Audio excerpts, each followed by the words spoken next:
Hey, so here's something that absolutely blew my mind this week.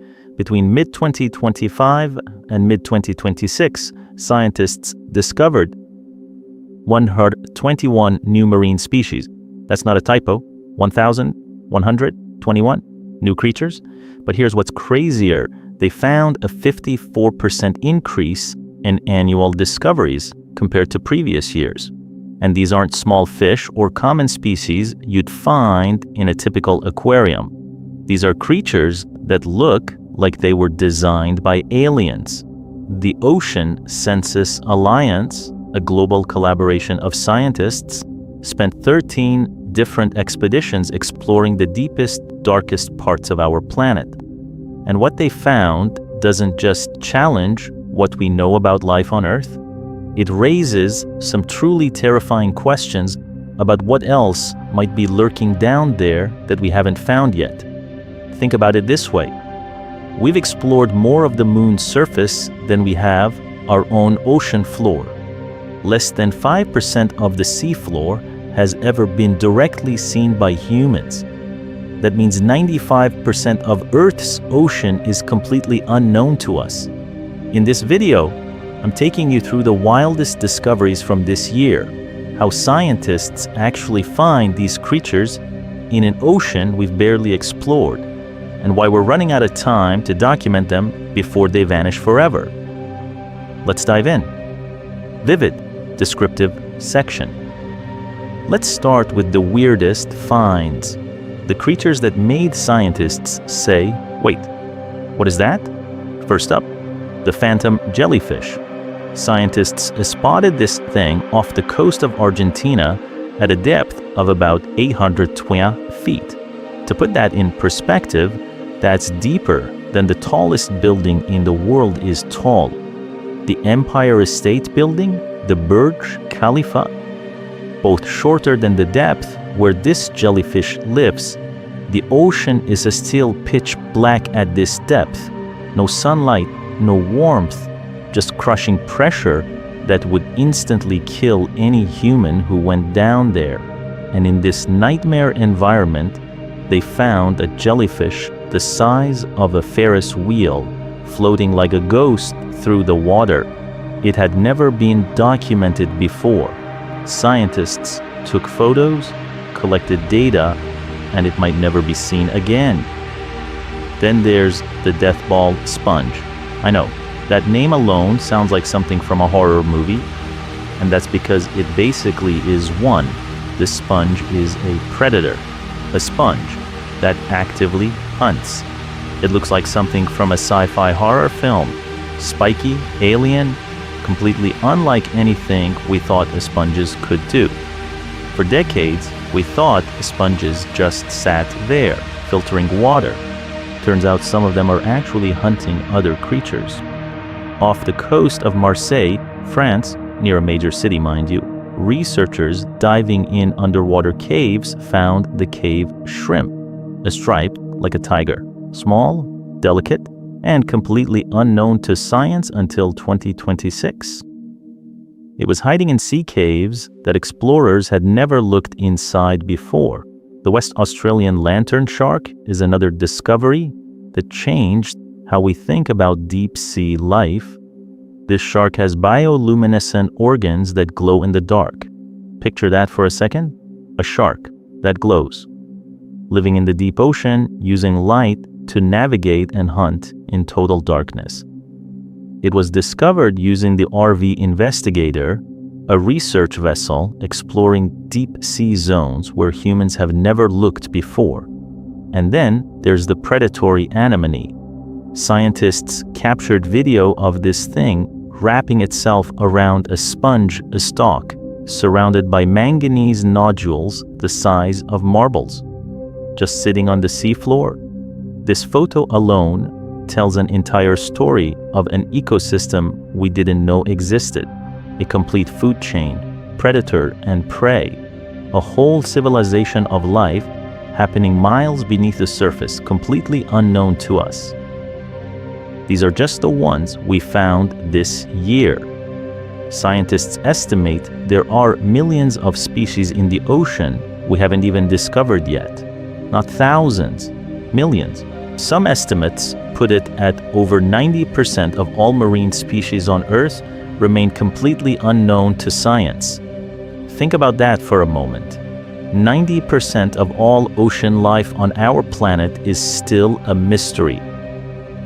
And here's the thing that keeps me up at night.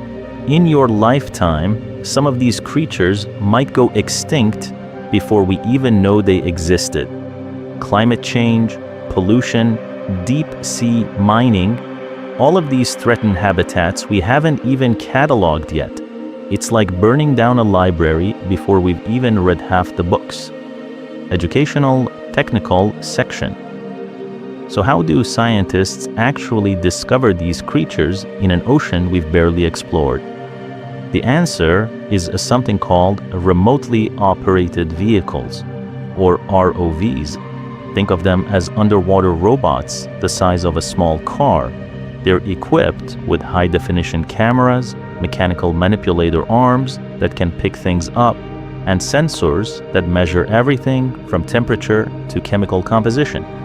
The NOAA ship Okeanos Explorer has been leading these deep-sea missions. It's essentially a research vessel that carries these ROVs and deploys them into the deep ocean. These robots can dive to depths of 20,000 feet or more. For context, the deepest scuba dive ever recorded by a human is about 1,000 feet. That's 1/20th of where these robots can go.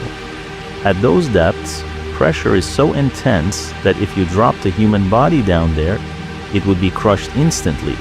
The pressure is hundreds of times stronger than what we experience at sea level. But these robots, they can stay down for 12 hours or more at a time, recording video, collecting samples, and mapping the sea floor. Here's where it gets really interesting. Most of the sea floor has been mapped using sonar from ships on the surface. Sonar is basically sound waves that bounce off objects and create a picture. But seeing something on sonar and actually observing it with cameras are two completely different things. A sonar blip might be a rock. It might be a hydrothermal vent, one of those underwater hot springs where chemicals pour out of the earth. It might be an entirely new ecosystem that we never knew existed. That's where the ROV comes in. Scientists send it down and it collects specimens, sometimes with mechanical arms that carefully grab things, sometimes by suction sampling, which is exactly what it sounds like, a tube that sucks creatures into a container. These specimens get brought to the surface, and that's when the real work starts. Taxonomists, scientists who specialize in identifying and categorizing species, examine every specimen under microscopes. They look at DNA, they dissect tissue, they compare it to every single known species in databases that go back decades, even centuries. If it doesn't match anything, and I mean anything, it's a new species. But here's the problem, and this is the tragic part. This process takes time, a lot of time. Some specimens that were collected in 2024 are still being formally described and named in 2026. There's a massive backlog, thousands and thousands of specimens waiting to be properly identified, named, and cataloged. And meanwhile, the actual creatures in their original habitats, the ones we haven't found yet, are under constant threat. Pollution, climate change, ocean acidification, deep sea mining operations that are starting to happen right now, scraping the sea floor for valuable minerals, fishing practices that destroy habitats. We're in a genuine race against extinction, a race to document life before it disappears forever. Inspirational, impact-focused section. So why should you care about creatures you'll probably never see? Why does this matter to you personally? First reason, these discoveries tell us about Earth's capacity for life in places we thought were impossible. These 1,121 species survived and thrived in conditions that seem incompatible with life as we understand it. Extreme pressure, no light, toxic chemicals, freezing cold in some places, boiling heat in others. Around hydrothermal vents, temperatures reach 750 degrees Fahrenheit. And yet life not only survives there, it flourishes. If life can thrive down here, it changes everything we know about where life can exist elsewhere in the universe. This is why NASA invests in studying the ocean, because understanding extreme life on Earth helps us understand where to look for life on other planets. Europa, one of Jupiter's moons, has an ocean beneath its ice. If life can live in Earth's crushing depths, maybe it can survive under Europa's frozen surface too. Second reason, ecosystems. These creatures aren't random.